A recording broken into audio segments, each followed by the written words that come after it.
The last part of what I'd like to say this evening is connected to the issue of hatred.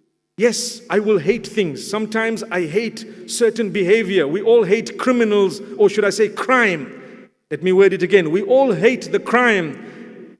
But there is a noble level that Muslims are taught and trained.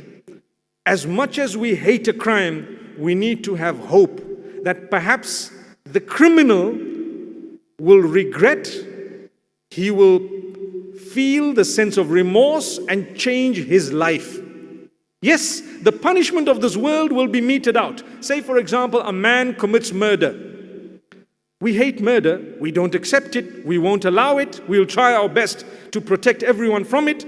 But if someone has committed murder, while the law is dealing with them, a true heart that is filled with compassion should actually be praying within it that the person feels the remorse, that the person perhaps turns to the Almighty, that the person regrets, seeks forgiveness.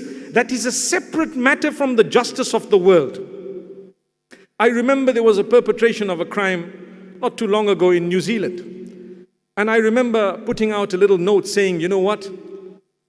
We should be praying for this person to see the light. And people thought I'm saying, forgive him completely. I have no right to tell people to forgive someone when the crime has been committed against them. But I do have a right to say, pray for the man. If he realizes and he regrets and he shows remorse, surely one part of his dealing has been sorted out, that with the Almighty. Perhaps there is hope for his hereafter. What will happen on earth? He will face justice. وَمَا مِن دَابَّةٍ فِي الْأَرْضِ إِلَّا عَلَى اللَّهِ رِزْقُهَا. There is nothing that moves on earth except that the Almighty Allah has taken it upon Himself to provide for it.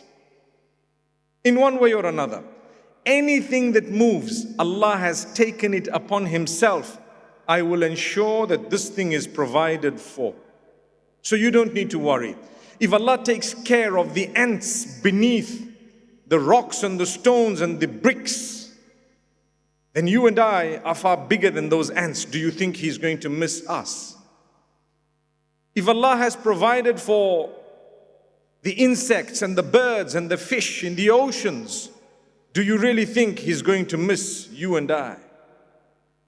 The difficulty is, you don't realize, and I don't at times, that Allah Almighty is saying that He's going to provide what you need, not necessarily what you want. Big difference. What do you need to survive? Allah says, I've taken it upon myself to give that to you. You will survive.